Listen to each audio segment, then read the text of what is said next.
Hello, good morning. ഇന്നിപ്പോൾ രാവിലെ വന്നപ്പോൾ തന്നെ എൻ്റെ മുമ്പിൽ ചായയൊക്കെ കുടിക്കാൻ റെഡി ആയിട്ടിരിപ്പുണ്ട് കേട്ടോ. ആഹാ, എന്തൊരു അന്തസ് അല്ലേ. പക്ഷെ ഞാൻ തന്നെ റെഡിയാക്കിയതാ കേട്ടോ. ഇന്നിപ്പോൾ നേരത്തെ എഴുന്നേറ്റായിരുന്നേ, ഹസ്ബൻഡിന് പുറത്ത് പോകേണ്ട ഒരു ആവശ്യം ഉണ്ടായിരുന്നു രാവിലെ. അപ്പോൾ ചായയൊക്കെ എല്ലാവർക്കും ഉള്ള വെച്ചിട്ട് പിന്നെ ഞാൻ നേരെ കിടന്നുറങ്ങി. അതിപ്പോൾ വന്നപ്പോഴത്തേന്തേ ചായയൊക്കെ റെഡി ആയിട്ടിരിക്കുന്നത് എന്ത് രസമല്ലേ. ഞാൻ പുറത്ത് എല്ലാ ദിവസവും ഇങ്ങനെ നമ്മൾ വരുമ്പോഴേ ചായയൊക്കെ ഇരിപ്പുണ്ട്. എന്ത് നല്ലതാ. നേരെ എടുത്ത് കുടിച്ചിട്ട് പിന്നെ ബാക്കി പരിപാടി നോക്കി വെച്ചാൽ മതി. എന്തായാലും ഇതൊന്നും നടക്കാത്ത മോഹമാണല്ലോ ഇനിയിപ്പോൾ അല്ലേ. പിന്നെ വീട്ടിൽ ചെല്ലുമ്പോൾ അമ്മ ഇങ്ങനെ ചെയ്തു തരും കേട്ടോ ഇപ്പോഴും. അങ്ങനെ ഞാൻ ചായ കുടിച്ചിട്ട് പിന്നെ നേരെ അരി ഇട്ടു. അത് കഴിഞ്ഞിട്ട് ഞാനും ആദ്യക്കുട്ടിനോട് പ്ലാൻ ചെയ്യും ഇനിയിപ്പോൾ ബ്രേക്ക്ഫാസ്റ്റിന് എന്താ ഉണ്ടാക്കണ്ടേ, ഞങ്ങൾക്ക് രണ്ടുപേർക്കും മതി. അപ്പം ഞാൻ അങ്ങനെയുള്ളപ്പോൾ എന്തെങ്കിലും ചെറിയ ഐറ്റമൊക്കെ ഉണ്ടാക്കി കൊച്ചിനെ അങ്ങ് പറ്റിക്കും. അത് കഴിഞ്ഞപ്പോഴത്തേണ്ടേ അവൻ വന്നിട്ട് അവൻ്റെ ഡ്രസ്സ് മാറണമെന്ന് പറഞ്ഞുകൊണ്ട് മാറ്റിക്കുവാണേ. ഇപ്പം പുതിയ ശീലമാണ്, നിൽക്കുന്ന ഇപ്പിലെ ഓരോ ഡ്രസ്സൊക്കെ മാറ്റിയിടണം, എന്തെങ്കിലും കാർട്ടൂണിൽ കാണുമ്പോൾ ആ കളറിലേ ഇടണം, അങ്ങനെയൊക്കെ പറഞ്ഞുകൊണ്ട് വന്ന് പറയും. പിന്നെ ചിലപ്പോൾ ഒക്കെ മാറ്റി കൊടുക്കും. ഏത് നേരം അലക്കാൻ വേണ്ടിയിട്ട് അതുകൊണ്ട് കാണും ഇഷ്ടം പോലെ എനിക്ക്. അങ്ങനെ അവന് ഡ്രസ്സ് മാറ്റി കൊടുത്തിട്ട് പിന്നെ അലക്കാനുണ്ടായിരുന്ന തുണിയെല്ലാം കൂടെ കൊണ്ടുപോയി മെഷീനിലിട്ട്. അപ്പോൾ ഞാൻ എൻ്റെയും ഹസ്ബൻഡിൻ്റെയും തന്നെ ഇടും, കൊച്ചിൻ്റെ വേറെ ഇടും. അങ്ങനെ ചെയ്യുന്നത്. ഞങ്ങളുടെ ഡ്രസ്സിൻ്റെ കൂടെ കൊച്ചിൻ്റെ ഇട്ട് കഴുകത്തേ ഇല്ല. നാട്ടിലൊക്കെ ആയിരിക്കുമ്പോൾ ഞാൻ കൂടുതലും അലക്കല്ല തന്നെ കൊണ്ടുപോയി കഴിയും കേട്ടോ. എനിക്ക് മെഷീനെക്കാട്ടിലും ഇഷ്ടം അതാ. കുറച്ചുകൂടെ നന്നായിട്ട് തുണിയുടെ ചെളി പോകുന്ന പോലെയൊക്കെ തോന്നാറുണ്ട്. ഇവിടെ ഇപ്പം അതൊന്നും നടക്കത്തില്ലാത്തതുകൊണ്ട് എല്ലാ തുണിയും തന്നെ മെഷീനിലിടും. പിന്നെ നല്ല ഡ്രസ്സൊക്കെ മാത്രം ഞാൻ ജസ്റ്റ് ഒന്ന് ഷാമ്പു വാഷോ അങ്ങനെയൊക്കെ ചെയ്യും, മുക്കിയെടുക്കുകയൊക്കെ ചെയ്യും. അങ്ങനെ തുണി കൊണ്ടുപോയിട്ട് വാഷ് ചെയ്യാനിട്ടു. ഇനി ഞങ്ങളുടെ ബ്രേക്ക്ഫാസ്റ്റ് ഇന്നത്തേത് പഴം വെച്ചിട്ടുള്ള ഒരു അടയാണ് കേട്ടോ. അപ്പം അതിന് ചെയ്തുകൊണ്ടിരുന്നപ്പോഴത്തെ ചിക്കൻ കറി വെക്കാനുണ്ട്. ഫ്രീസറിൽ വെച്ചേക്കുവായിരുന്നു എല്ലാം കൂടെ ഒന്ന് പെരട്ടി. അപ്പം അതുകൂടെ നേരെ എടുത്ത് വെളിയിൽ വെക്കുവാണെങ്കിൽ കുറച്ച് കഴിയുമ്പോഴത്തേനും ഐസ് പോയിരിക്കുമല്ലോ. അപ്പം അതങ്ങനെ എടുത്തിട്ട് പിന്നെ ഞങ്ങളുടെ അട ഉണ്ടാക്കുവാണേ. ഇത് ഞാനൊരു ചാനലിൽ കണ്ടിട്ടുണ്ടാക്കുന്ന കേട്ടോ. ഞാൻ ഫസ്റ്റ് ടൈം ഉണ്ടാക്കുവാണേ. നമ്മുടെ ചെറുപഴമോ ഏത്തപ്പഴമോ ഏത്തപ്പഴം വെച്ചിട്ടാണ് ഉണ്ടാക്കുന്നുണ്ട്. എൻ്റെ ഇല്ല ഇനി ഇതിപ്പോൾ ചെറുപഴം തീരാറായത് ഇരിപ്പുണ്ടായിരുന്നു. അപ്പം 3 ഉണ്ടായിരുന്നുള്ളൂ, തീരാറായിട്ടുണ്ടായിരുന്നേ. അപ്പം ചെറുപഴം നേരെ മിക്സിയിലിട്ടൊന്ന് അടിച്ചിട്ട് അതിൻ്റെ അകത്തോട്ട് നമ്മൾ ഗോതമ്പോ മൈദയോ, ഇതിപ്പം കുഞ്ഞിനൊക്കെ കൊടുക്കേണ്ടതാണ് ഞാൻ ഗോതമ്പ് എടുത്തത്.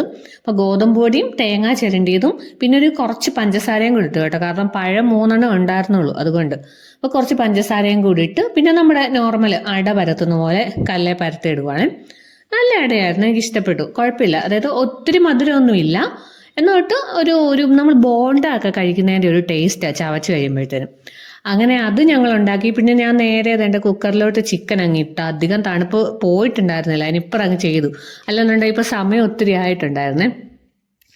അങ്ങനെ അതും ഇട്ടിട്ട് പിന്നെ നേരെ അടയുടെ ബാക്കി പരിപാടി. അടയപ്പോഴത്തേനും ഇത് കരിഞ്ഞതല്ല, പഴം ചേർത്തുകൊണ്ടാവട്ടെ ഇങ്ങനെ വന്ന് നല്ലൊരു കളർ മാറ്റം. പിന്നെ പഞ്ചസാരയും ചേർത്തിട്ടുണ്ട്, അതിൻ്റെ ആയിരിക്കും ഇപ്പം കളർ അത്രയും മാറി വന്നു. അങ്ങനെ ഞാനും ആര്യക്കുട്ടിനോട് അതെല്ലാം കൂടെ കഴിക്കുക. അവന് ഇഷ്ടപ്പെട്ടു, എനിക്കും ഇഷ്ടപ്പെട്ടു, കുഴപ്പമൊന്നുമില്ല, നല്ലതാ. ഇടയ്ക്കൊക്കെ ഒരു ചേഞ്ച്. എപ്പോഴും നമുക്ക് എന്താ ഉണ്ടാക്കുന്നത്, കാപ്പിക്ക് ബ്രേക്ക്ഫാസ്റ്റ് ഏറ്റവും വലിയൊരു തലവേദനയല്ലേ. കറികളുടെ കാര്യം പറഞ്ഞ പോലെ തന്നെ ഒന്നെങ്കിൽ ചപ്പാത്തി, അല്ലെങ്കിൽ ഇഡലി, അല്ലെങ്കിൽ ദോശ, പുട്ട്, ഇത്ര ഐറ്റമൊക്കെ തന്നെ എന്നും ഇങ്ങനെ മാറ്റി മറിച്ച് ഉണ്ടാക്കിക്കൊണ്ടിരിക്കും. പിന്നെ ഇവിടെ ഗോതമ്പ് ദോശയും കൂടെ ഉണ്ടാക്കും കേട്ടോ. അപ്പോൾ ഇന്നിപ്പോൾ ഒരു വെറൈറ്റി ആയിരുന്നു എന്തായാലും ഈ ഐറ്റം. പിന്നെ ഇവിടെ ഉണ്ടാക്കുന്ന വേറൊരു ബ്രേക്ക്ഫാസ്റ്റ് ഐറ്റം ആയിരുന്നു കേട്ടോ, നമ്മുടെ വെജിറ്റബിൾ സാലഡ്. ഞാൻ ഇന്നാൾ വീഡിയോയിലൊക്കെ കാണിച്ചിട്ടുണ്ട്.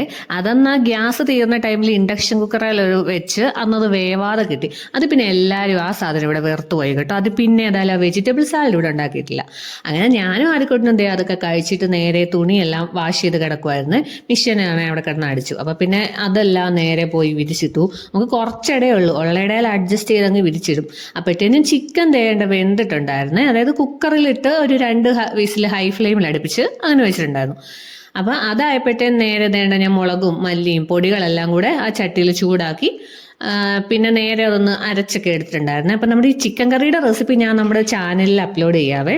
അത് ഭയങ്കര ഈസി ആയിട്ടുള്ള കറിയാണ് കേട്ടോ. നമുക്ക് എല്ലാവർക്കും അറിയാവുന്ന കറി തന്നെ. ഞാനാണ് നോർമലി അങ്ങനെ ആയിരുന്നില്ല വെക്കുന്നത്, ഒന്ന് ഫ്രൈ ചെയ്തിട്ടൊക്കെ ആയിരുന്നു. ഇപ്പം കുറച്ചായിട്ട് എണ്ണ അധികം ചെല്ലണ്ടല്ലോ എന്നോർത്തിട്ട് വറക്കാതെ ഇങ്ങനെ അങ്ങ് കറി വെക്കുക.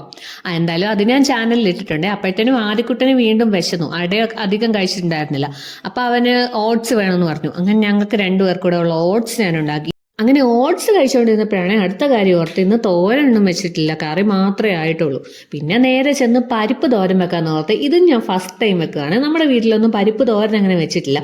ഈ പരിപ്പാണോ വെക്കുന്നതെന്ന് തന്നെ എനിക്ക് ശരിക്കും അറിഞ്ഞുകൂടാ. അപ്പം ഞാൻ നമ്മുടെ വടപ്പരിപ്പ് അതാ എൻ്റെ കയ്യിലുണ്ടായിരുന്നത്.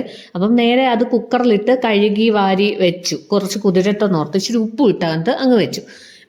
പിന്നെ അതേ ചോറൊക്കെ വാർത്തു. അങ്ങനെ നമ്മുടെ പരിപ്പ് തോരനും റെഡിയാക്കി കേട്ടോ. പരിപ്പ് തോരൻ എന്നല്ല, അതിന് പരിപ്പ് കുത്തിക്കാച്ചുക എന്നാണ് പറയുന്നത്. തൃശ്ശൂർ സ്റ്റൈലാണെന്ന് എനിക്ക് തോന്നുന്നത് കേട്ടോ.